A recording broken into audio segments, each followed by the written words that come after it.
함께 생각을 해볼 주제는 비밀인데 그냥 비밀이 아니라 하나님의 비밀이에요. 하나님 나라의 비밀을 아는 것이 복이 있다. 하늘의 회의에 올라가서 하나님이 결정하시는 것을 보는 것. 구약의 신자들이 알지 못했다. 신약의 신자들만 알 수 있는 비밀. 그 얘기를 하는 거예요. 하나님의 나라가 지금 왔다.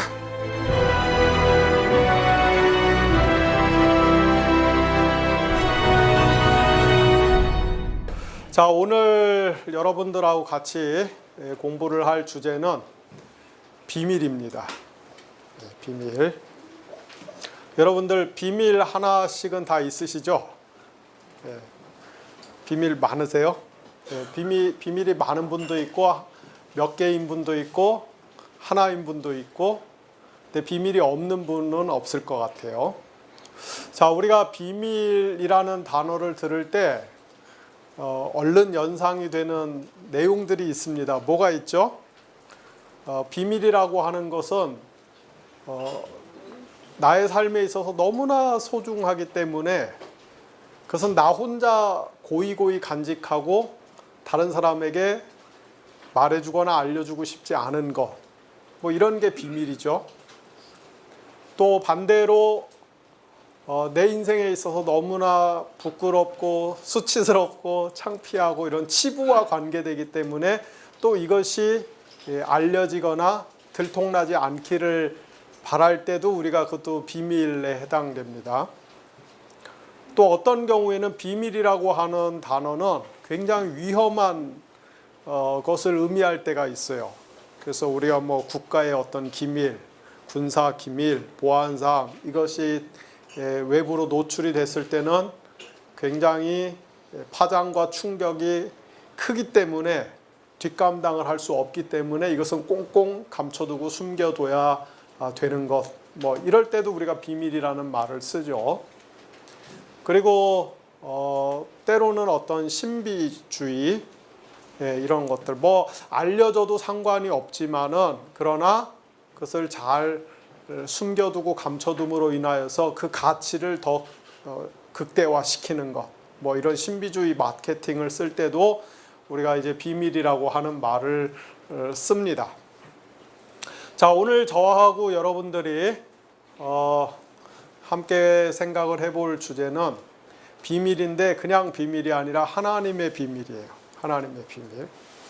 오늘 여러분들 책 갖고 오신 분들도 계시는데 그 G.K. 빌이 쓴 이 하나님의 비밀이라고 하는 책에는 총 37가지의 비밀이 나옵니다. 그래서 37가지 중에서 구약이 9번, 신약이 28번, 그래서 37가지의 비밀에 대해서 상세하게 설명을 하는데 오늘 저는 그 중에 한 3가지 정도만 얘기를 하려고 그래요. 그래서 한 3가지 정도를 제 목표는 3시간 안에 끝내는 게 목표입니다. 네. 그래서 만약에 37가지를 다 하려고 그러면 어마어마하겠죠. 그래서 그렇게 할 수는 없고 한 3가지 정도를 대표적인 것을 가지고 여러분들한테 제 목표는 어쨌든 3시간 안에 끝내는 것이고 더 좋은 건 2시간 반 안에 끝내는 것이고 오늘 제가 강의를 한다고 그랬더니 우리 건물 경비 보시는 아저씨께서 1시까지 하라고 그러더라고요. 1시까지 그냥 맘 놓고 1시까지 하라고. 네. 저는 여러분들이 늦게 가시는 거는 상관없지만은 제가 일찍 가야 되기 때문에 늦어도 하여튼 10시에서 10시 반 안에는 끝내는 게 목표입니다.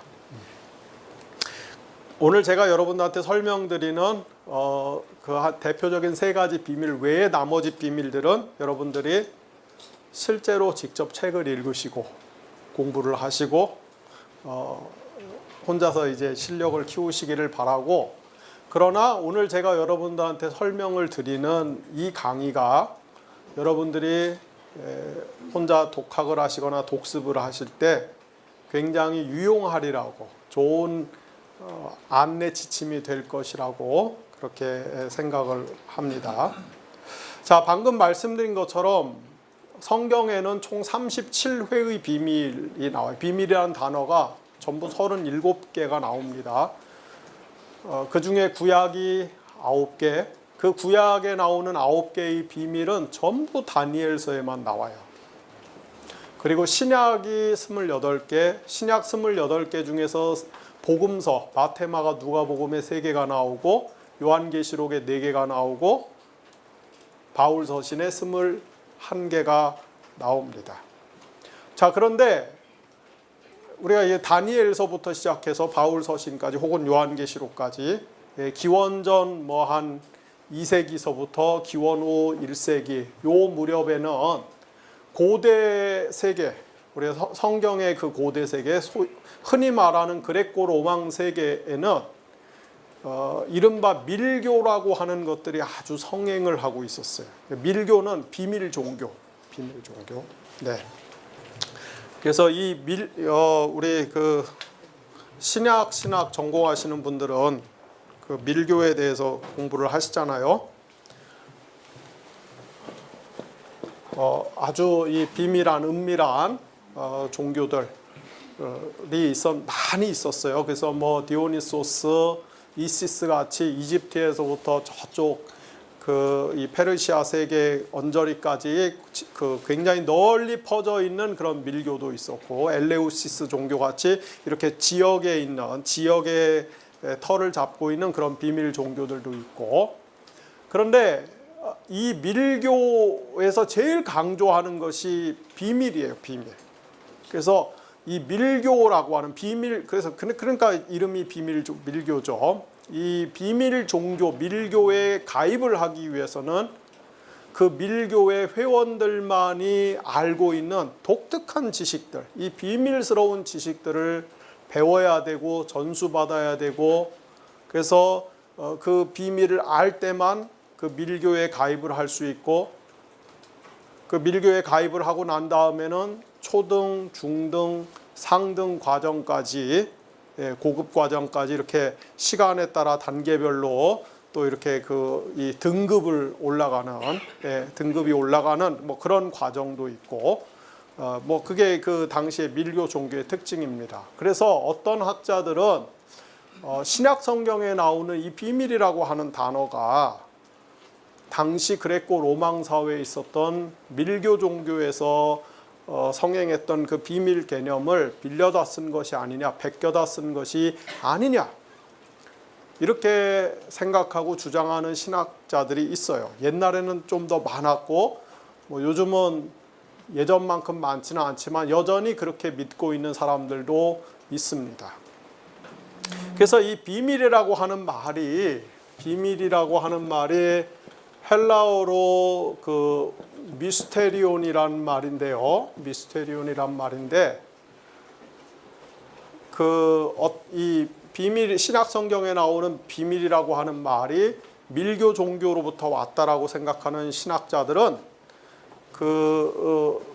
헬라어의 미에오라고 하는 말이 닫다, 차단하다 그런 뜻이에요. 닫다, 차단하다 이런 뜻인데, 그러니까 밀교 안에 있는 사람들만이 그 비밀스러운 지식을 알 수 있는, 비밀스러운 정보를 알 수 있는, 외부에 절대로 공개되거나 발설돼서는 안 되는 그런 아주 특수한 지식들, 깨달음들, 그런 뜻이죠. 그래서 이 미스테리온이라는 말이 미에오라고 하는 단어에서 발전한 것이 아니냐, 이렇게 생각을 하는 신학자들이 있습니다. 그러나 이제 조금 이따 본론에 들어가서 굉장히 자세하게 보겠지만은 신약 성경에 나오는, 혹은 신구약 성경 전체에 나오는 비밀이라고 하는 단어의 뜻과 개념과 밀교에서 쓰는 이 비밀의 그 개념이나 기능과는 근본적인 차이가 있어요. 그 차이는 뭐냐면은, 밀교에서는, 이 밀교 종교에서는 방금도 말씀드린 것처럼 자기들 종파 안에서만 통용되고 있는 그 비밀스러운 지식을 그 회원들이 밖에다가 일체 발설을 해서는 안 돼요. 밖에 있는 사람들이 이 비밀스러운 지식을 알면 안 돼요. 이게 자기들끼리만 알아야 되는 거예요. 그에 반해서 성경에 나오는 비밀 개념들은 단어는 비밀이라는 단어를 쓰지만 이것은 하나님께서 많은 사람들에게 좀 더 구체적으로 정확하게 표현하면은 하나님이 구원을 주시기로 선택하시고 작정한 사람들에게 알려주시려고 하는, 어떻게든지 이것을 알려주시려고 하는 그런 의미에서의 지식입니다. 무슨 말씀인지 알겠죠? 밀교에서 사용하는 비밀 개념은 사람들이 알면 안 돼요. 몇 사람의 핵심 멤버만 알고 있어야 돼요. 그러나 성경에서 이야기하는 비밀 개념은 많은 사람들에게 이 비밀스러운 지식이, 하나님의 구원의 계획과 경륜에 관한 이 비밀스러운 지식이 알려져서 사람들이 그것을 깨닫고 납득해서 거기에 순종하고 협력해서 구원에 이르게끔 하려는 그런 목적을 가지고 있습니다. 그래서 여러분들이 이런 차이를 잘 아셔야 돼요. 좀 더 이렇게 그 진보적인 신학을 하거나 자유스럽게 신학을 하거나 이런 분들은 자꾸 이 같은 단어를 썼다라는 그거 하나에만 그냥 필이 꽂혀갖고서 성경이 있고 그 당시에 이방 문화, 이방 세계에서 이런 걸 다 갖다 베껴다 쓴 거다. 자꾸 그렇게 신학을 하려고 그러는데 그게 아니에요. 성경의 이 계시의 독특함, 이런 것들을 여러분들이 잘 그 견지하는 것이 중요합니다. 자, 얼마 전에 그 개봉이 된 영화 중에 올해 개봉된 영화 중에 이창동 감독이 연출한 버닝이라고 하는 영화가 있습니다. 혹시 보셨어요? 안 보셨어요? 여러분들은 문화적으로 굉장히 문제가 있으시군요. 네. 어떻게 이렇게 많은 분 중에 한 분도 안 보셨어요? 네. 여러분들 너무 성경만 열심히 보시느냐고 영화를 안 보시는군요. 이 버닝이라고 하는 영화는 원래는 일본의 유명한 소설가인 무라카미 하루키가 1983년에 쓴 헛간을 태우다라고 하는 소설이 원작인 작품입니다. 사실은 저도 버닝을 안 봤어요. 그러나 저는 하루키의 헛간을 태우다는 읽었습니다. 하루키가 쓴 헛간을 태우다라고 하는 그 단편 소설의 내용은 제가 간단하게 설명을 하면 이런 내용이죠. 31살짜리 직업이 소설가인 남자와 20살짜리 때때로 가끔 모델 일을 하면서 판토마임을 배우는 여자가 어쩌다 한 번씩 만나서 밥 먹고 수다 떨고 그런 남녀가 있어요. 이 여자의 특기이자 취미는 귤껍질 까기입니다. 그래서 귤을 껍질을 까서 막 먹고 찌꺼기를 뱉어서 껍질에 다시 싸갖고 옆에 있는 유리병에 집어넣는 거예요. 대화를 하면서 계속 그 행동을 반복합니다. 그런데 재밌는 것은 실제로 귤이 없다는 거예요. 귤이 없음에도 불구하고 이 여자는 가상의 귤이 있다고 생각하고 계속 그 행동을 몇 시간이고 반복을 하는 거예요. 근데 이 여자가 아버지가 돌아가시고 갑자기 목돈이 생겨서 아프리카 알제리로 여행을 갑니다. 그리고 3개월 후에 돌아왔는데 알제리에서 무역업을 하는 아주 돈 많은 굉장히 고급이 비싼 은색 스포츠카를 몰고 다니는 남자를 애인으로 만들어 갖고 돌아오죠. 그래서 이제 후반부에 가면은 세 사람이 같이 이제 어울리는 거예요. 그러던 어느 날 귤껍질 까기가 특기인 여자와 그녀의 애인인 고급 은색 스포츠카를 몰고 다니는 무역업을 한다고 하는 그 젊은 남자, 20대 후반의 젊은 남자가 이 31살짜리 소설가의 집에 놀러 옵니다. 세 사람이 앉아갖고 맥주를 마시고 마리화나를 피고 뭐 하다가 이 은색 스포츠카의 주인인 그 남자가 아주 놀라운 비밀을 하나 고백하죠. 그 비밀의 내용은 헛간을 태우는 거예요. 돌아다니면서 별로 이렇게 쓸모가 없고 인적이 드문 곳에 있는 낡은 헛간이 있으면은 거기 석유를 뿌리고 불을 지르고 도망가 버리는 것. 2달에 한 번씩 이런 것을 한다. 그런 고백을 합니다. 그러면서 오늘 사실은 내가 이 집에 놀러 온 것도 근처에 이 헛간이 있나, 그래서 봐서 헛간을 태우려고 사전 답사를 온 것이다. 그렇게 이야기를 하죠. 그 막 이제 그런 얘기하면서 이제 뭐 하고 그 2사람은 돌아갔어요. 문제는 이제 주인공이 그 다음에 이제 가서 문방구에 가서 지도를 사다가 자기네 집 근처에 헛간이 있는가 이제 다 조사를 해갖고 조사를 해보니까 16개의 헛간이 있어요. 그 중에 불 지를 만한 헛간을 5개를 추려갖고 매일 아침에 이제 7.2km를 뛰면서 그 5개의 헛간을 이제 감시를 하는 거예요. 불을 지르나 안 지르나. 네, 여름에 그 말 듣고 가을이 지나고 크리스마스가 왔는데 그때까지 헛간이 멀쩡한 거예요. 성탄절 즈음에 시내에 선물 사러 갔다가 우연히 그 은색 스포츠카의 주인을 만났는데 만나서 왜 헛간 불 안 질렀냐 이렇게 물어보니까 무슨 소리냐, 내가 당신 집에 갔다 온 지 열흘 되던 날에 벌써 헛간 다 불 질러버렸다. 그런 대답이 돌아오죠. 그러면서 말하기를 그 여자하고 요즘 연락이 되냐? 아, 연락이 안 된다. 아, 나도 안 된다. 뭐 2사람이 그러고서 헤어졌는데, 그래서 이제 이 주인공이 그 여자를 막 찾으려고 막 하는데 집에도 가보고 하는데 여자가 실종이 된 거예요. 그 소설이 여기서 끝납니다. 이 소설을 읽은 사람은 그 헛간이 정말 헛간인지 아니면 사람을 뜻하는 건지, 이게 방화범인지 아니면 연쇄살인범인지 굉장히 미스테리예요. 거기에 이제 이창동 감독은 버닝이라고 하는 영화를 만들면서 뭐 이렇게 도울 김용옥 선생하고 같이 2분이 그 인터뷰한 걸 보니까 이 한국 사회에 만연해 있는 이 분노, 사람들이 뭔가 막 화가 나 있는 한국인들 지금 뭐 굉장히 화가 나 있잖아요. 그거를 표현하고 싶고, 또 우리 젊은이들에게 어떤 희망이 없다는 것도 표현하고 싶고, 뭐 해갖고 영화를 이제 좀 한국화 시키면서 원작의 줄거리는 그대로 유지하면서 영화를 한국화 시키면서 거기에 이제 이렇게 장치를 막 해놓은 거예요. 이게 굉장히 미스테리해요. 그래서 제가 대충 이렇게 검색을 해보니까 영화를 보고 온 사람들의 대체적인 평가가 영화가 뭔 말인지 잘 모르겠다. 재미가 없다. 그래갖고 그 영화는 망한 것 같아요. 네. 이 버닝이라고 하는 영화 혹은 헛간을 태우다라고 하는 소설 자체가 굉장히 미스테리예요. 미스테리.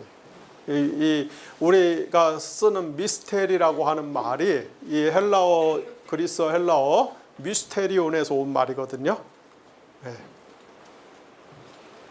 너무 수수께끼 같고 알쏭달쏭하고 비밀스러워요. 그래서 정확한 의미를 잘 모르겠어요.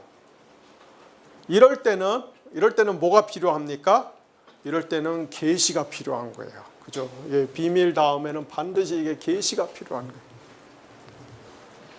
그래서 예를 들어서 헛간을 태우다를 쓴 무라카미 하루키가 자기가 독자들한테 사실 이 소설의 의미는 이런 것이다, 나는 이거를 이야기하고 싶었다, 이렇게 속 시원하게 얘기를 해준다든지, 아니면 이창동 감독이 영화 버닝을 만들 때 나는 이러이러한 것을 생각해서 줄거리를 이렇게 만들고 이런 장치를 한 것이다, 이렇게 설명을 해주면, 그저 계시를 해주면은 그때 가서 우리 같은 그 문화에 굉장히 아둔한 사람들은 그러면 그런 뜻이구나, 깨닫는 거죠. 깨닫는 거, 그죠?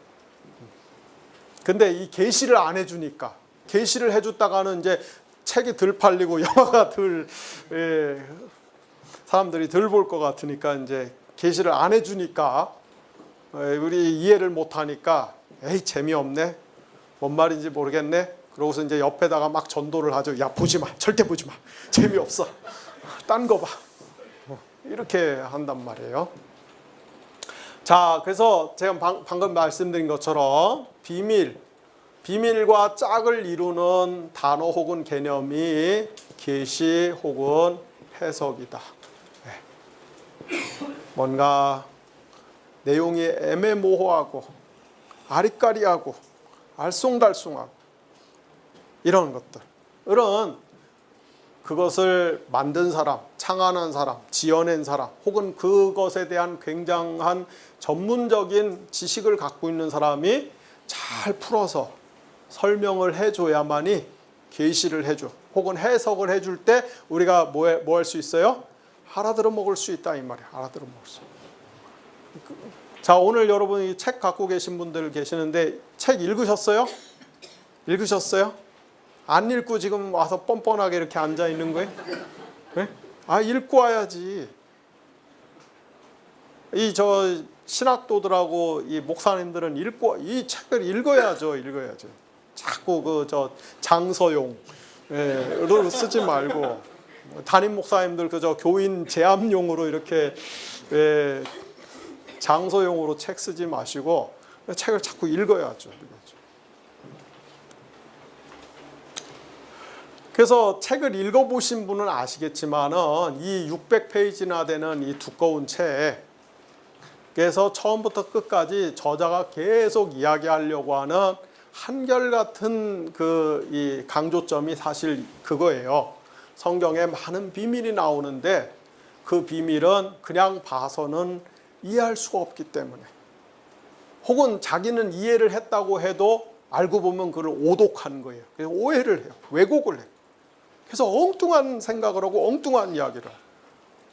그럴 때 이제 거기서 이단이 나오는 것이고 아니면 설교를 굉장히 은혜롭게 하지만은 원래 성경의 원 의미와 상관없는 지나치게 은혜로운 그래서 청중을 미혹하는 그런 설교를 할 수도 있는 것이고 그럴 가능성이 다분하기 때문에 그래서 성경에 나오는 많은 비밀 앞서도 말씀드린 것처럼 37번이나 비밀이라고 하는 단어가 나오는데 이 비밀에 대해서는 항상 뭐가 필요하다?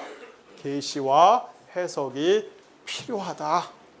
자, 그래서 그 책에서는 이제 이 비밀과 계시 혹은 비밀과 해석 이 구조를 가지고서 책의 처음부터 끝까지 600페이지 전체를 그것을 가지고 밀고 나갑니다.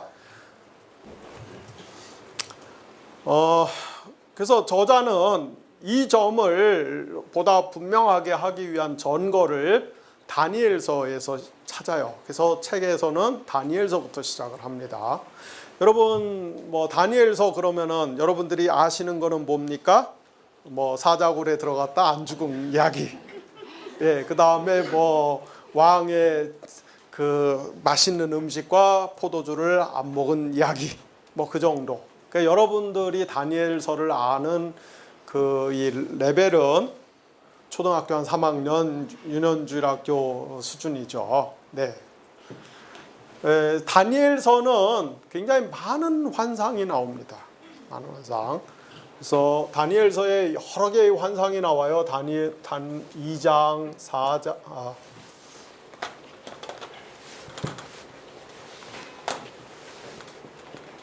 4장, 또 5장, 7장, 8장, 10에서 12장 이렇게 계속 환상이 나옵니다. 다니엘서가 전부 12장 이렇게 된 짧은 성경인데 곳곳에 환상 혹은 꿈이 나옵니다.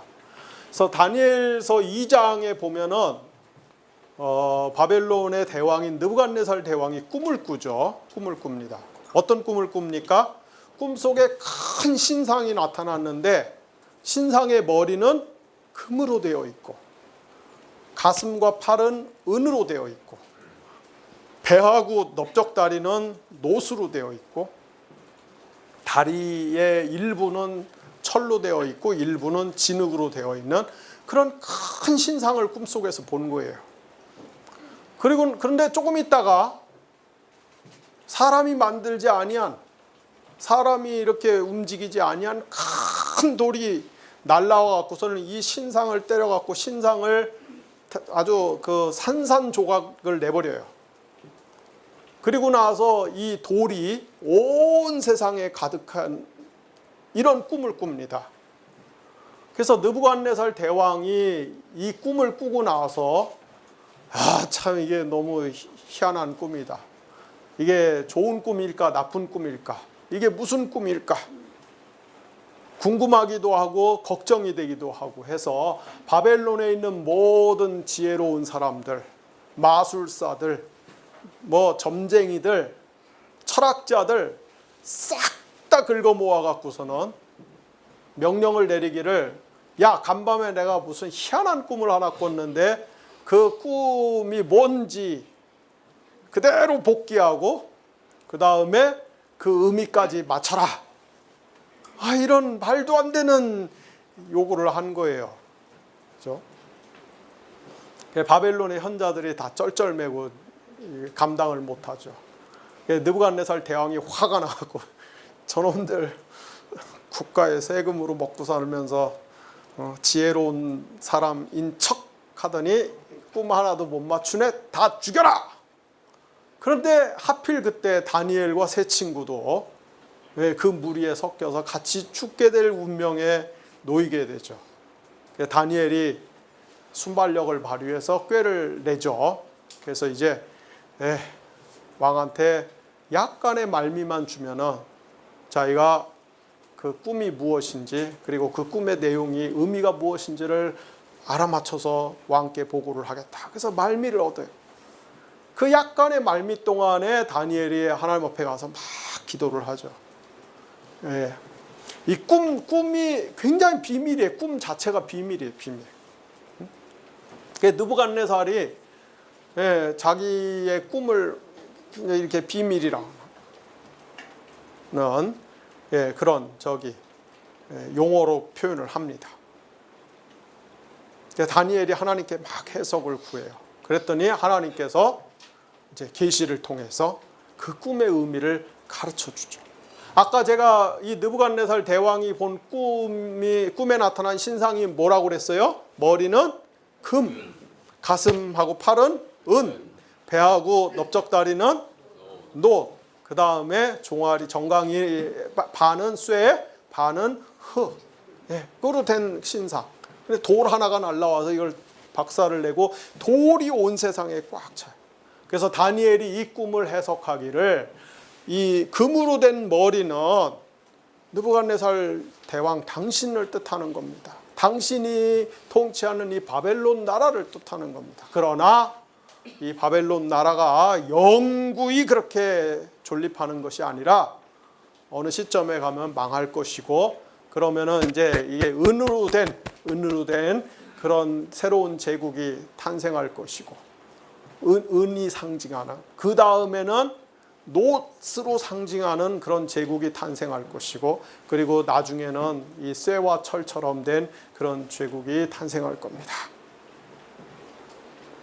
그게 뭐냐면은 그 느부갓네살이 바벨론 제국의 대왕이지 않습니까? 여러분들이 성경의 역사와 고대 근동 그레코 로망 사회 이 지중해 연안의 그 역사를 아시는 분은 무슨 말인지 알겠지만은, 요게 그 보면은 바벨론이 멸망하고 나서 기원전 539년에 바벨론이 멸망을 하고 나서 그 다음에 우리가 성경에는 바사라고 되어 있는데 페르시아라고 하는 나라가 등장을 합니다. 고레스, 페르시아의 고레스가 바벨론을 무너뜨리고 이 바사 제국을 세우죠. 이 페르시아가 멸망하고 나서는 기원전 321년에 가면은 저 위대한 임금 알렉산더가 등장을 해서 헬라 제국, 그리스 제국이 생겨요. 그래서 그리스. 그 다음에 그리스가 멸망하고 나면 이제 로마 제국이 등장을 하죠. 이게 이 지중해 연안의 그 세계의 그 공간에서 일어나는 고대의 이 제국들의 변천사입니다. 그거를 이제 느부갓네살이 그 꿈을 꾼 거예요. 금, 은, 놋, 이 쇠로 된 나라. 이 순서. 그런데 마지막에 돌이 날라와 갖고 이 네 번째 제국을 다 깨트려 버리고 돌로 이루어진 세상 나라를 만들어요. 이 돌이 뭐냐면은 사실은 성경에서 하나님의 나라 혹은 메시아를 상징하는 단어입니다. 그래서 예수님께서 그 십자가에 달려 돌아가시기 전에 예루살렘으로 올라가시면서 그 성전을 정화하고 나서 예루살렘에 올라가서 성전 정화하고 나서 유대인 지도자들하고 막 논쟁을 할 때 예수님이 하신 말 중에 유명한 말이 하나 있어요. 그게 뭐냐면은 건축자의 버린 돌이 모퉁이의 머릿돌이 되었다. 유대 종교 지도자들이 진짜 메시아이신 예수님을 몰라보고 버렸어요. 그러나 하나님은 그 유대 종교 지도자들이 버린 그 돌인 메시아 예수를 하나님은 나중에 제가 이따 뒤에 설명하겠지만은 성전 혹은 교회의 모퉁이 돌로 세우셨어요. 그래서 예수님이 이 돌이 자기를 상징하는 혹은 자기가 세우는 하나님의 나라를 상징하는 이 아주 중요한 그 그림 언어로 돌을 사용합니다. 근데 예수님이 자기를 가리켜서 돌을 동원해서 자기를 표현하는데 그 개념이 어디에서 왔냐면 사실은 다니엘서 2장에서 온 거예요. 이 네 번째 제국 로마 제국 시대에 돌이 하나님 나라를 상징하는 돌이 로마 제국을 깨부셔버리고 온 세상을 하나님의 왕국으로 세우는. 근데 느부갓네살은 그런 꿈을 꿨지만은 이 꿈이 너무나 모호하고 알쏭달쏭하고 신비스럽기 때문에 그 의미를 알 수가 없어요. 그래서 그냥 뭐예요? 비밀이에요. 비밀.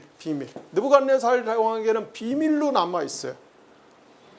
바로 그렇기 때문에 하나님께서 다니엘을 통해서 뭐를 해주십니까? 계시 혹은 해석을 해주시는 거죠.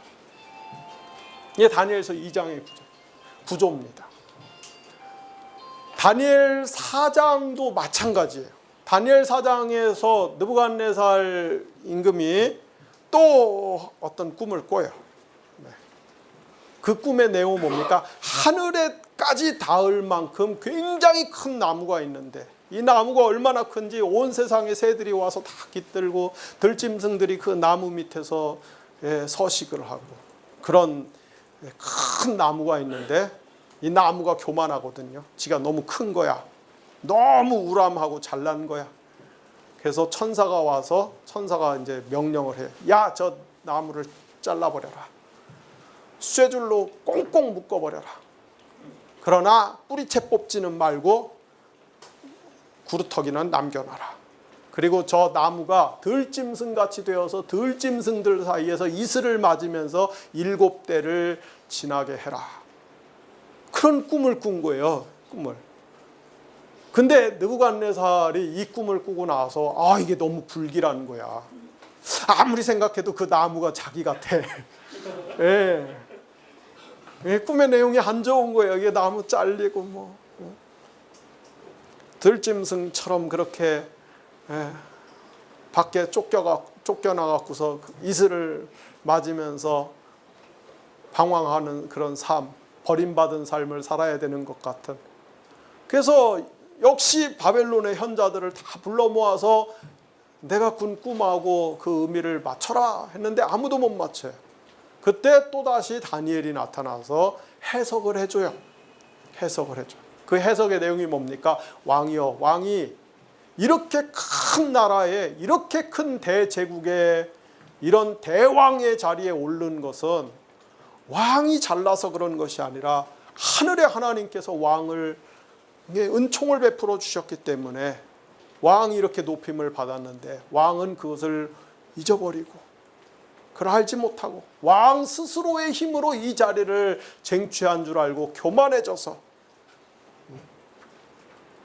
하나님이 왕을 왕 위에서 내쫓으시고 7패를 궁궐 밖으로 쫓겨나서 들짐승처럼 그렇게 살게 하실 것입니다. 해석을 해요. 그리고 실제로 다니엘의 해석이 있고 나서 1년 후에 실제로 똑같이 그런 일이 일어납니다. 그래서 다니엘 4장에 보면은 역시 이 느부갓네살 대왕이 꾼 꿈은 굉장히 비밀스러운 내용이에요. 뜻을 할 수가 없어요. 그래서 하나님의 사람이 그것을 하나님께 그 뜻을 계시받아서 해석을 해주더라 이 말. 그러니까 이제 비로소 알아먹어요. 그 다니엘 4장에 나와요. 다니엘 5장에는 뭐가 나옵니까?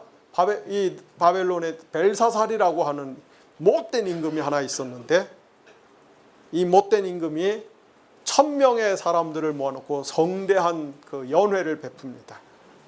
근데 거기서 끝나야 되는데 거기서 한 걸음 더 나가서 아주 망령된 일을 하죠. 그게 뭡니까? 느부갓네살 임금이 저 기원전 587년, 586년에 예루살렘을 침공해 갖고서 함락시키고 성전에 있는 모든 그 하나님께 바쳐진 그릇들, 제사 드릴 때 쓰는 그 그릇들하고 이런 걸 다 기명들을 다 뺏어왔잖아요.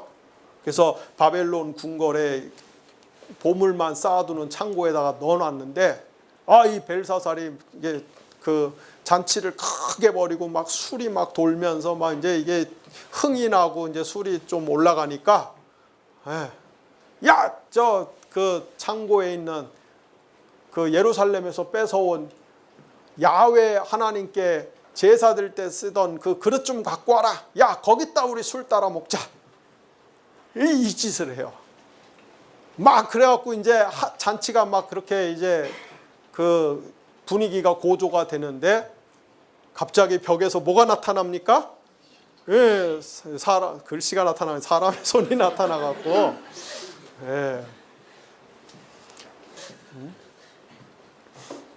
이 벽에서 손이 나타나서 글씨를 막 써요. 뭐라고 씁니까? 메네 데겔 우바르신. 이거 뭐 잔치가 막 한참 흥이 돋아있는데 갑자기 사람 손이 벽에서 하나 나와서 그 이상한 글씨를 쓰는 거예요. 왕의 얼굴이 그냥 창백해지죠. 그래서 또 사람들한테, 부하들한테, 야, 저 글씨가 무슨 뜻인지 해석해봐라. 아무도 해석을 못해요. 그때 누군가가 다니엘이라고 하는 굉장히 지혜로운 사람이 있는데, 옛날에 느부갓네살 임금 때도 그 다니엘이 남들은 하나도 풀지 못한 그 뜻을 풀었습니다.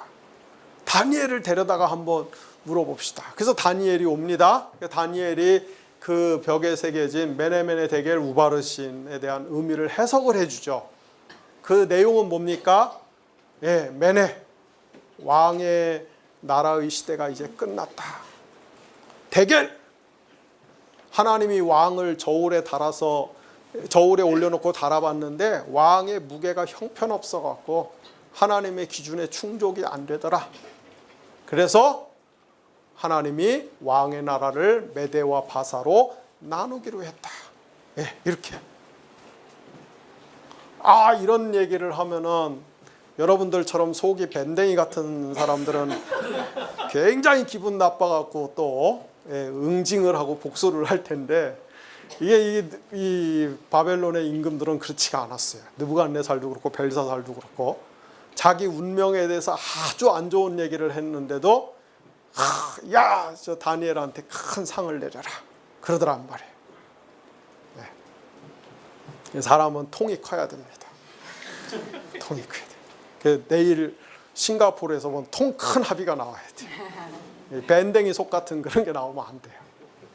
이게 이제 그 다니엘서 5장에 나오는, 여기도 똑같이 그 벽에 새겨진 글씨는 비밀스러운 이야기였어요. 그러나 그것을 다니엘이 해석을 해서 뜻을 계시해 줘요. 그렇죠? 다니엘 7장에 가면 사실 다니엘서에서는 이 7장이 제일 중요한 장이라고 볼 수 있는데, 신약과의 관계에 있어서 다니엘 7장에 가면은 다니엘이 이제 자기가 꿈속에서 어떤 환상을 봅니다. 꿈속에서 환상을 보는데 그 환상의 내용은 바다에서 4마리의 짐승이 나오는 거예요. 첫 번째 짐승은 사자같이 생겼는데 독수리의 날개가 있어요.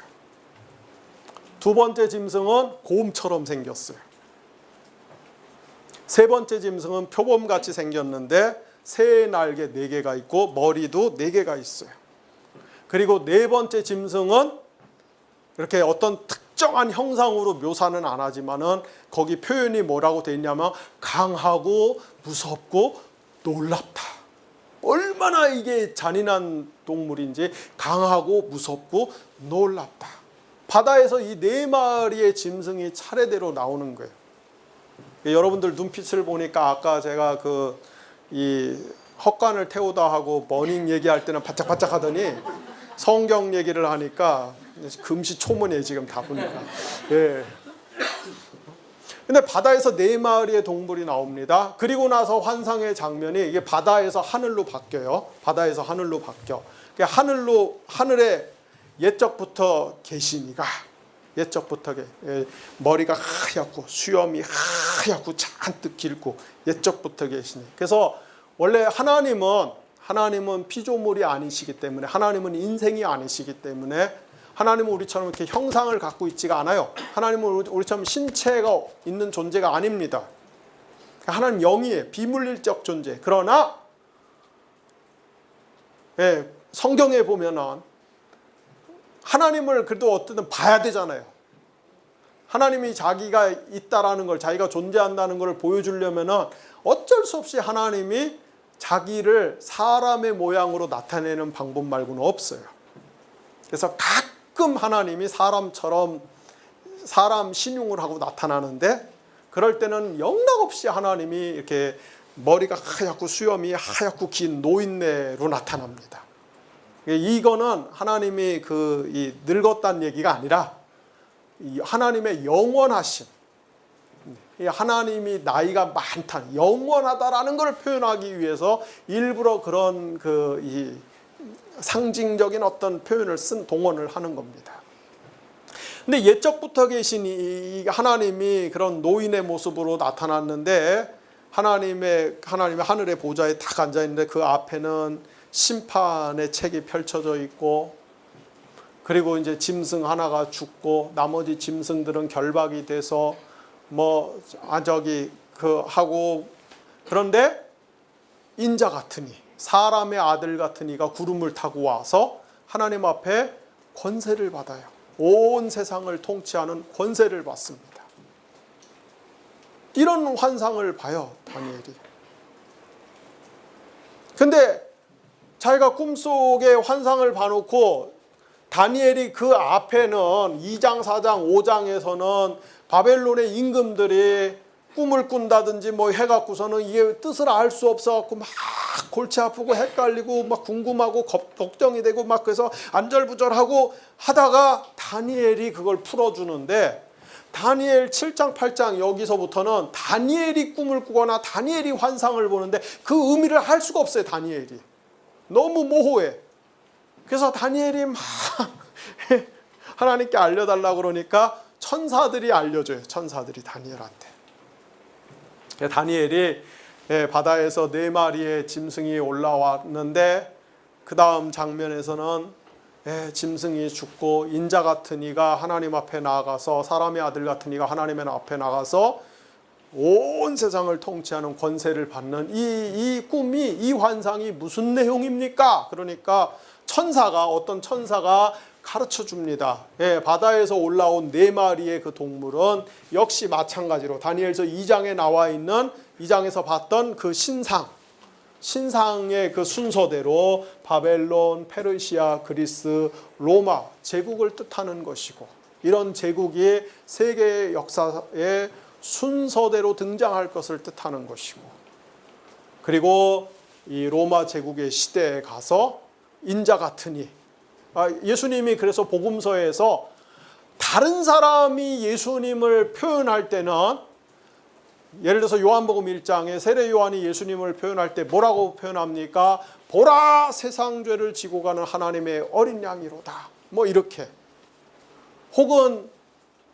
혹시 당신이 신명기 18장에 예언된 그 선지자입니까? 무슨 말이냐면 모세가 죽기 전에 이스라엘 백성들한테 유언하기를 나중에 하나님이 나와 같은 선지자를 보낼 것이다. 그 선지자가 메시아적 사명을 감당할 것이다. 그래서 예수님 시대 유대인들 사이에서는 이 메시아에 대한 개념 중에 하나가 모세와 같은 선지자라고 생각. 그래서 예수님한테 혹시 당신이 그 선지자입니까?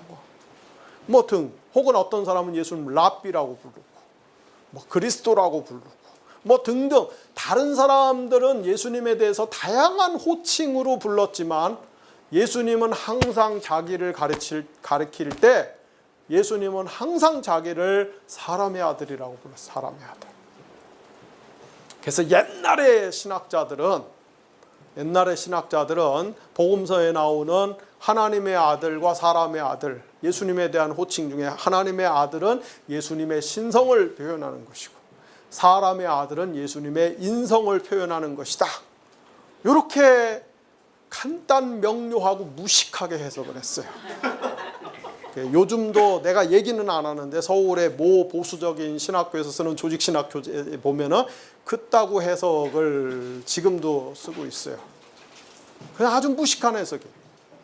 그게 아니고 예수님이 복음서에서 항상 자기를 사람의 아들이라고 부르는 거예요. 근데 거기 보면은 우리말 성경에는 인자, 사람의 아들 이렇게 되어 있지만 헬라어 성경에 보면은 정관사 호가 있어요. 그래서 그 사람의 아들. 예수님이 항상 자기를 부를 때 그 사람의 아들이다. 그게 뭐냐면 내가 다니엘 7장에 나오는 바로 그 사람의 아들이다. 다니엘 7장에 뭐가 있다고요? 마지막 제국의 시대에 인자 같은 이가 구름을 타고, 이 구름을 타고 다닌다는 얘기는 신적인 존재라는 얘기예요. 그래서 이 옛적부터 계신 하나님 앞에 나가서 온 세상을 통치하는 권세를 받는 바로 그 사람의 아들 같은 존재가 나다. 그 얘기를 예수님이 하는 거예요. 그 얘기. 자기가 메시아라고 얘기를 하는 거예요. 돌려서 메시아. 근데 예수님 시대의 유대인들도 그걸 잘 몰랐고 제가 왜 맨날 지를 가리켜서 사람의 아들이라고 그러지? 잘 몰랐고 오늘날의 어떤 신학자들도 잘 모르니까 이걸 뭐 예수님의 인성이다 이렇게. 그게 아니에요. 예수님 굉장히 강력하게 자기가 메시아라고 하는 이야기를 하는 거예요. 그래서 다니엘 7장에서는 다니엘이 그런 환상을 봤는데 그 의미를 모르니까 누가 해석을 해준다? 천사가 해석해. 천사가 해석해주고 나니까 그 뜻이 밝히 드러나요. 그래서 뭐가 돼? 계시가 일어나요. 계시가. 다니엘 8장에 여기 뭐 시간이 없으니까 8장까지만 합시다. 뭐 다 똑같은 얘기. 다니엘 8장에 보면은 양 2마리, 순양 2마리가 등장하죠. 이게 다니엘이 또 환상을 봐요. 순양 2마리. 뿔이 이렇게 2개가 있는데 뿔 하나가 더 길어요. 그런 순양 2마리가 나타나.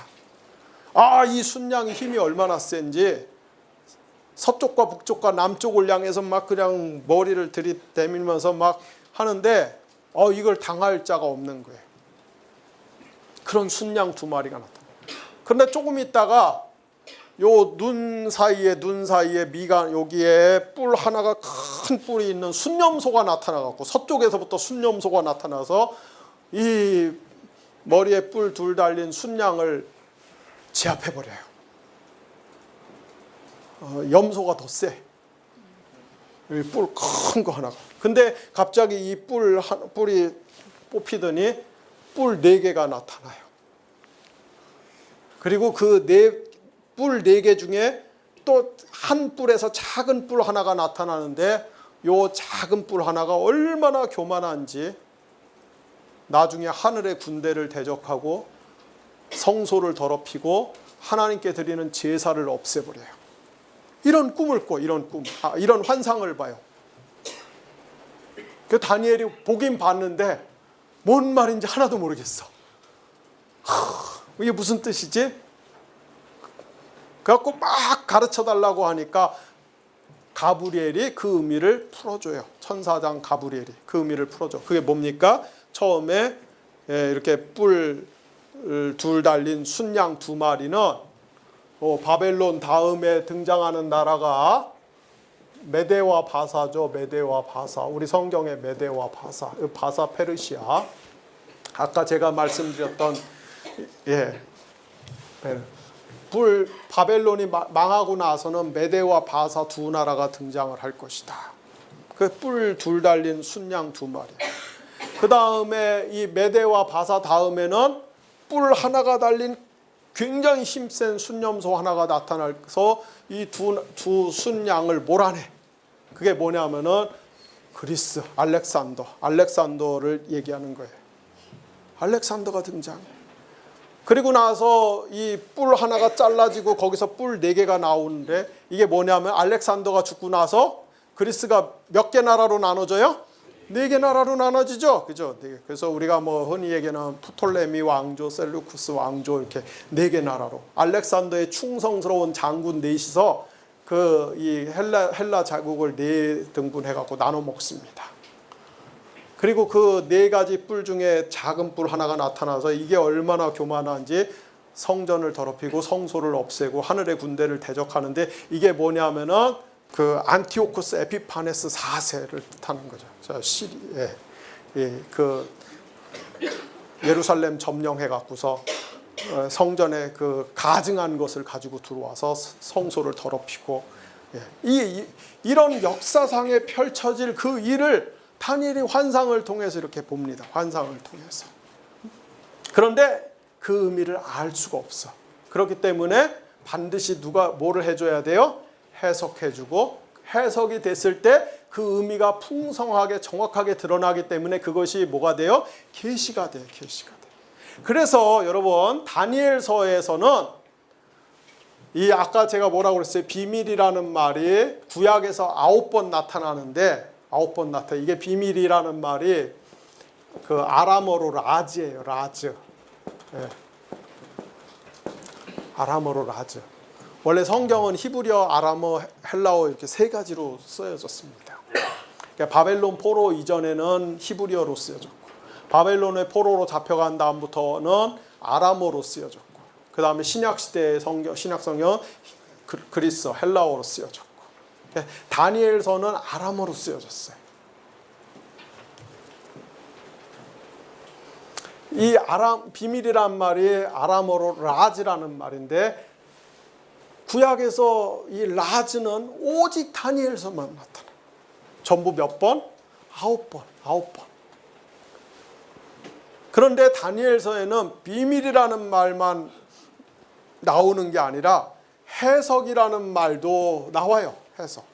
이게 페세르라고 하는 말입니다. 페세르. 이거는 다니엘서에 34회가 나와요. 그리고 계시라는 말도 나와요. 다니엘서에. 네, 이거는 갈라라고 하는 말인데 네, 아람어로 갈라라고 하는 말인데 이것도 역시 9번이 나와요. 왜 다니엘서에 집중적으로 비밀, 해석, 계시라고 하는 단어가 집중적으로 등장하냐면은 바로 다니엘서의 모든 전체적인 구조가 어떤 구조다? 비밀, 계시 혹은 해석 이런 이중 구조로 되어 있기 때문에 그렇다 이 말이에요.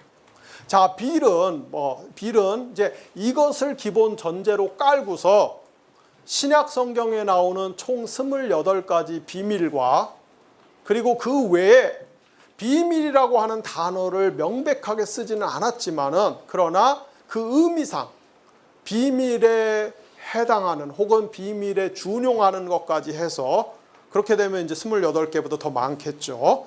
그 본문 하나 해석을 해요.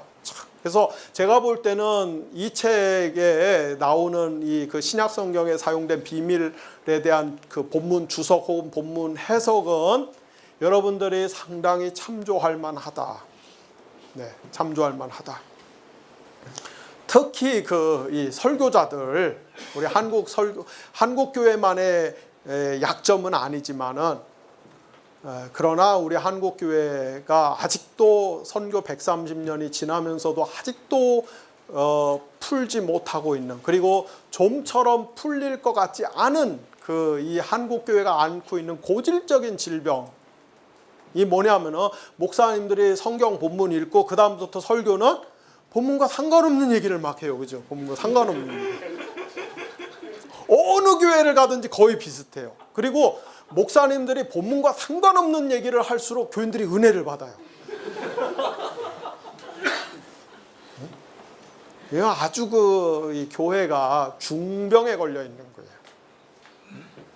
네, 이런 이 잘못된 병폐, 약점을 어떻게 우리가 극복할 수 있느냐. 물론 막 그런 현상에 대해서 핏대 올리면서 비판하고 정죄하고 비난하고 뭐 할 수도 있지만 사실 그건 굉장히 쉬운 방법이죠. 쉬운 방법. 하지만 그런 쉬운 방법을 통해서는 교회를 실제로 변화시키기가 어려워요. 교회를 살리기가 어려워요. 그래서 우리가 취해야 되고 추구해야 될 진정한 방법은 뭐냐면은 성경을 정확하게 올바르게 깊이 있게 그리고 오늘 우리 시대에 적실하게 잘 풀어서 설교할 수 있는 이 좋은 설교자들이 나와야 돼요. 좋은 설교자들. 근데 좋은 설교자들은 이게 하루아침에 뚝딱 만들어지는 게 아니거든요. 제가 볼 때 신학을 이제 입문해서 공부하고 한 20-30년은 좋게 투자를 해야 되는 겁니다. 본인도 열심히 노력을 해야 되고 옆에서도 열심히 후원해주고 기도해주고 뒷바라지해주고 한 20-30년을 사람을 키워야 괜찮은 설교자가 하나 나오는 거예요. 여러분 좋은 신학 박사 한 사람 키우는데 얼마나 많은 시간과 돈과 에너지와 노력이 들어가는 줄 아세요? 제대로 된 신학 박사 하나 키우려면 유학 보내갖고 한 10년은 뒷바라지 해야 되고 아마 돈이 7억에서 10억은 들어갈 것이고 한국 교회가 사람 하나 키우는 데는 돈 10원도 안 내놓습니다. 그래 놓고 담임 목사 구할 때는 청빙서에다 뭐래요? 신학 박사 우대함. 지네 교회가 사람 키울 땐 10원도 안 내놓고 사람 필요로 할 때는 신학 박사 우대함. 그러니까 목사들이 다 뭐합니까? 가짜 박사 따로 돌아다니는 거예요. 여기 젊은 신학도들은 젊은 목사님들은 한 50세가 될 때까지는 세상과 좀 담쌓고 세상과 또 너무 담쌓으면 안 되니까 적당히 담쌓고 열심히 성경을 연구해서 성경대로 설교할 수 있는 그런 실력을 키워야 돼요. 자꾸 이게 젊었을 때 겉멋 들어갔고 젊었을 때 엉뚱한 데다가 기운 빼고 엉뚱한 데다 관심사 빼고 그러면 안 됩니다. 이 G.K. 빌과 글래드 원래 이 두 사람은 휘튼 대학에서 교수와 박사과정 학생으로 만나서 이 책을 이제 두 사람의 관심사가 겹치는 것을 알고 수년간에 걸쳐서 연구를 해서 이 책을 쓴 겁니다. 여러분 아마 이 훌륭한 학자들이 몇 년간에 걸쳐서 식음을 전폐하지는 않았겠지만 근데 서양의 학자들은 뭔가 하나 이렇게 연구에 들어가면은 다른 생활들을 많이 포기하고 거기 전폭적으로 에너지를 쏟아요. 몇 년 동안 공부를 해서 이런 책이 하나 나온 겁니다. 자, 그래서 이 다니엘서에 나오는 비밀, 그 다음에 계시와 해석, 이중 구조가 성경 전반에 걸쳐 이제 적용이 돼 신약 성경에 나오는 비밀에 대한 전반적인 모든 것들을 다 포괄하는 근본 이 토대가 되는 프레임이다 이렇게 이야기를 합니다. 저는 아까도 말씀드렸듯이 절반은 동의를 하고 절반은 그거는 아니다. 그거는 아니다. 내가 보기에는 훨씬 더 좋은 접근법이 있다. 어쨌든 비일의 이런 비밀과 계시 혹은 비밀과 해석 구조에 입각해서 먼저 우리가 복음서에 나오는 이 비밀을 한번 살펴보려고 그래요. 자, 아까 말씀드렸죠. 신약 성경에는 전부 28번의 비밀이라는 단어가 사용되고 그 중에 복음서에 3번, 요한계시록에 4번, 요한계시록 1장 20절, 10장 7절, 17장 5절과 7절에 4번, 나머지 21번은 전부 바울 서신에 나와요. 자, 복음서에 나오는 비밀은, 복음서에 이제 비밀이라는 단어가 3번 나오는데, 마태복음 13장 11절, 마가복음 4장 11절, 누가복음 8장 10절에 나와요. 전부 다 씨 뿌리는 자의 비유에 관한 이야기들이에요. 이 중에서 마태복음을 텍스트로 해갖고서 과연 다니엘서에 나오는 그 비밀과 계시 구조와 신약 성경의 이 비밀 구조가 연속성을 가지고 있느냐를 한번 살펴볼게요. 자, 여러분, 마태복음은 요즘은 이제 훨씬 더 이 마태복음을 연구하는 방법들이 더 세련되고 더 이렇게 다양하게 돼서 제가 지금 소개해드리는 이 방법을 그렇게 많이 쓰지는 않는데, 그럼에도 불구하고 우리가 마태복음을 읽을 때 가장 고전적으로 쓰는 이 마태복음의 이 구조를 분석하는 게 뭐냐면은 모세 오경에 비추어서 마태복음을 보는 겁니다. 왜냐하면은 마태복음에는 예수님께서 이 말씀을 마치시매라고 하는 표현이 5번 나와요. 예수님께서 설교를 한참 하시고 나서, 혹은 강의를 한참 하시고 나서 그 다음에 이 말씀을 마치시매, 5개가 나와요. 그래서 학자들은 마태가 모세 오경, 그러니까 이스라엘 사람들이 가장 중요하게 생각하는 책인 창세기, 출애굽기, 레위기, 민수기, 신명기, 모세 오경 5개의 책에 비추어서 자신의 복음서를 그렇게 5단락으로 나누었다, 이렇게 생각을 합니다. 옛날 학자들이 그렇게 많이 생각을 했어요. 요즘은 그보다 조금 더 그 이론을 근간으로 하되 거기서 좀 더 세련되게 더 자세하게 섬세하게 나눕니다만은, 그러나 저는 옛날 기준을 가지고 설명을 드릴게요. 자, 그래서 마태복음에는 예수님의 출생에 관한 이야기가 1장에서 2장에 나오죠. 그리고 이제 첫 번째 설교, 두 번째 설교, 세 번째 설교, 네 번째 설교, 5번째 설교, 그리고 마지막에 예수님의 죽음과 부활 이야기가 저 28장에 나옵니다. 그래서 첫 번째 설교는 마태복음 5장에서 7장, 우리가 소위 말하는 산상수. 두 번째 설교는 마태복음 10장. 세 번째 설교는 마태복음 13장. 네 번째 설교는 마태복음 18장. 5번째 설교는 마태복음 23장에서 25장에 나옵니다. 마태가 예수님의 설교들만, 비슷한 성격의 설교들만 이렇게 모아놔요.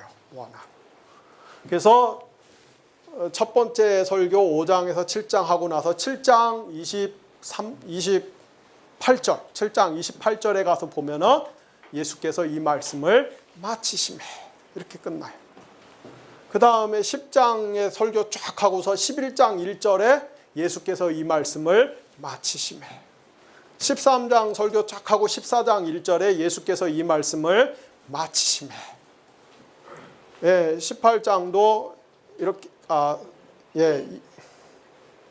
13장은 14장 1절이 아니고 13장은 13장 53절에서 예수께서 이 말씀을 마치시매, 19장 1절에서 예수께서 이 말씀을 마치시매, 26장 1절에서 예수께서 이 말씀을 마치시매.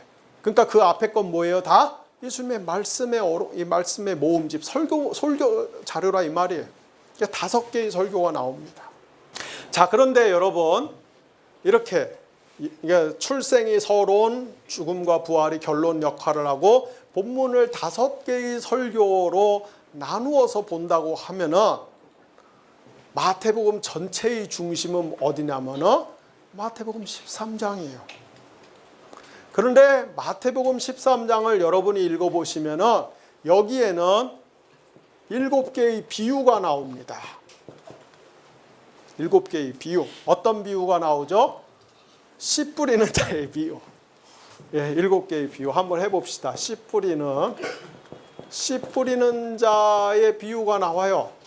두 번째 비유는 알곡과 가라지의 비유가 나옵니다. 세 번째는 겨자 씨 비유가 나오고, 네 번째는 누룩 비유가 나오고, 다섯 번째는 이 밭에서 좋은 보화를 발견하고 온 재산을 다 팔아갖고서 그 밭을 사는 이 밭에서 발견한 보화 비유가 나오고, 여섯 번째는 세상에서 가장 좋은 진주를 발견하고 온 재산을 팔아갖고 그 진주를 사는 비유가 나오고, 일곱 번째는 이 그물을 쳐갖고 물고기를 잡은 다음에 그 물고기 중에서 좋은 것과 나쁜 것, 이스라엘 사람들은 레위기 11장에 나오는 음식법에 따라서 먹을 수 있는 음식과 먹지 말아야 될 음식이 있어요.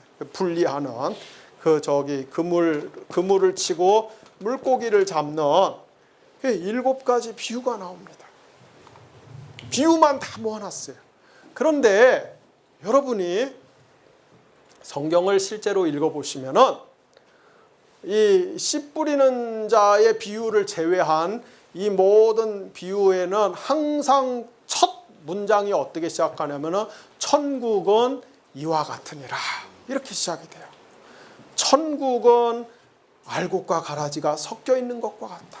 천국은 겨자씨 하나처럼 작은데 나중에는 큰 나무가 새들이 깃들 수 있는 큰 나무가 되는 것 같다. 천국은 여자가 밀가루 속에 반죽에 서놓은 누룩과 같다. 뭐 등등등등. 그래서 마태복음 전체에서 핵심적으로 이야기하려고 하는 메시지는 하나님 나라에 관한 이야기를 하려고 하는 거예요. 하나님의 나라. 복음의 중심은 하나님의 나라예요.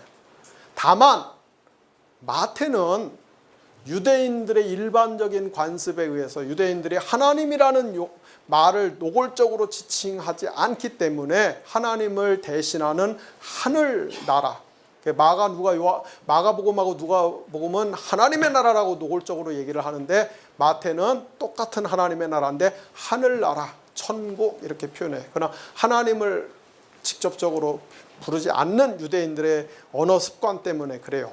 물론 요즘 마태복음을 연구하는 학자들은 마태복음에 나오는 하늘나라, 천국 개념이 아마 그런 것보다는 이 지상에 있는 나라와 대비되는 높고 영원하고 완전한 나라를 지칭하는 의미가 아니겠는가, 그렇게 해석도 합니다. 어쨌거나 마태복음의 가장 중심은 하나님의 나라예요. 이 구조가 그걸 보여줍니다.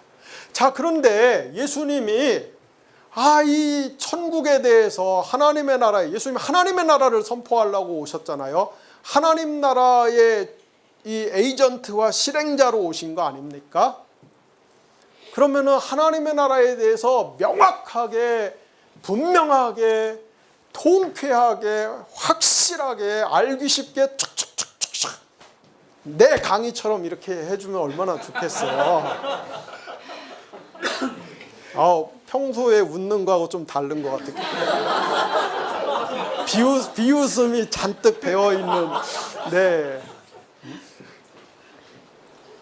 근데 예수님은 하나님 나라에 대해서 이야기를 하는데, 하나님 나라를 항상 뭘로 이야기합니까? 비유를 가지고 이야기를 하는 거예요. 비유. 시편 78편 2절에 근거해서 비유를 가지고 얘기를 하는 거야. 그러니 알아들을 재간이 있나? 알아들을 재간이. 예를 들어서 씨 뿌리는 자의 비유, 씨 뿌리는 자의 비유. 씨를 뿌렸는데, 농부가 씨를 뿌렸는데 어떤 씨는 길가에 가서 새들이 쪄먹고, 어떤 씨는 돌밭에 떨어져서 조금 있다가 말라 죽고, 어떤 씨는 가시밭에 떨어져 갖고 좀 자라다가 죽고, 어떤 씨는 좋은 밭에 떨어져서 100배, 60배, 30배의 열매를 맺었다. 이게 할 것 같기도 하고 근데 잘 모르겠어. 여러분들은 그 뒤에 이제 예수님이 제자들한테 설명해 준 것까지 읽었으니까 난 다 아는데 이러지만은, 여러분들도 실제로 예수님의 청중의 자리에서 들었다면은 영화 버닝을 보고 나왔을 때 표정이겠죠. 아리까리해. 그래서 예수님이 실컷 얘기를 해주지만은 제자들이 못 알아들어요. 예수님한테 무슨 뜻입니까? 해석 좀 해주세요. 그래요. 해석 좀. 그래서 예수님이 어떻게 합니까? 비유를 말씀하신 다음에 반드시 해석을 해주죠. 해석을. 다니엘서에서 나온 것처럼 똑같이 해석을 해줘요.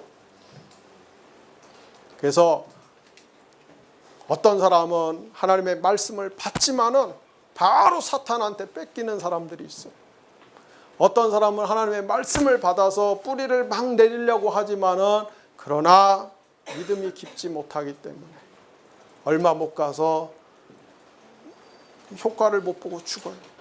어떤 사람은 말씀을 받고 이렇게 좀 잘하려고 하지만은 세상 근심 염려 걱정이 엄습해 갖고서 거기에 눌려 갖고서 말씀의 열매를 맺지를 못해요.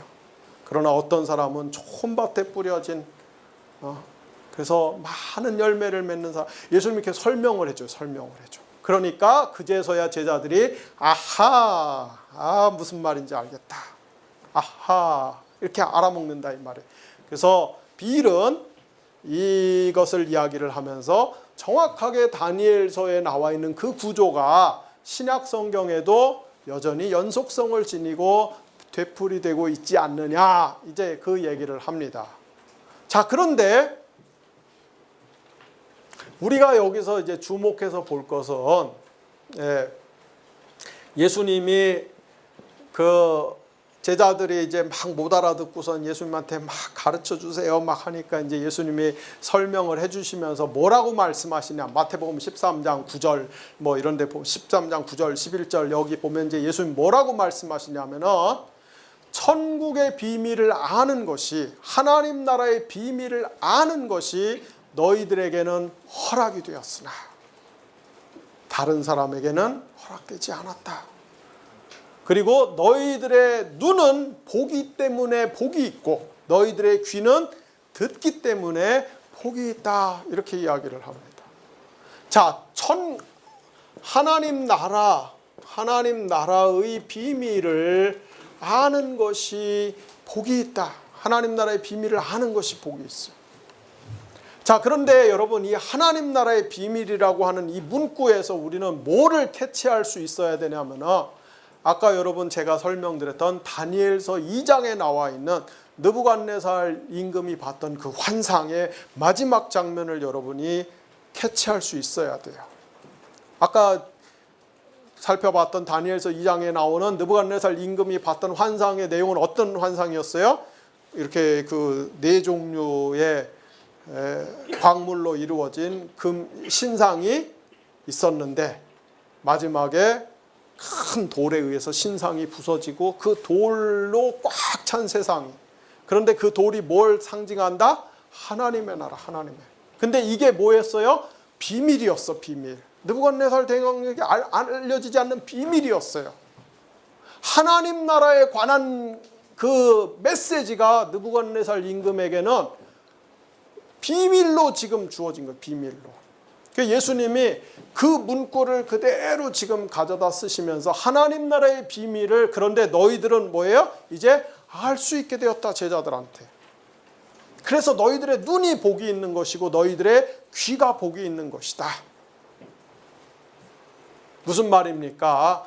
그 다니엘서에서 예고되었던 그 하나님의 나라, 여러 환상과 꿈으로 반복해서 그 세상을 지배했던 바벨론, 또 페르시아, 그리스, 로마, 이 네 제국이 무너지고 나서 마침내 도래할 하나님의 나라에 대한 그 다니엘에서 그 반복해서 예고했던 그 하나님의 나라가 지금 예수님 뭐예요? 자신의 인격과 사역 속에 지금 왔다 이 말이에요. 왔다 이 말이에요. 그 얘기를 하는 거예요. 하나님의 나라가 지금 왔다. 그래서 이제는 그 비밀을 너희들이 알 수 있게 되었다. 그럼 그 하나님의 나라는 어떤 성격을 지니고 있습니까? 바로 이 7가지 비유에 하나님 나라의 비밀의 성격이 잘 담겨 있다 이 말이에요. 다니엘서를 위시해서 구약의 모든 예언자들과 경건한 신자들은 생각하기를 역사의 끝에 메시아가 오면은 바로 하나님의 나라가 완성이 될 줄로 알았어요. 메시아의 나라가 완성이 될 줄로 알았어요. 그게 구약의 성도들이 생각했던 기준이고 이상이고 소망이고 대망이었습니다. 그게 구약의 성도들의 신념과 믿음이었어요. 역사의 끝에 가면은 메시아가 와서 곧바로 하나님의 나라가 완성이 될 것이다.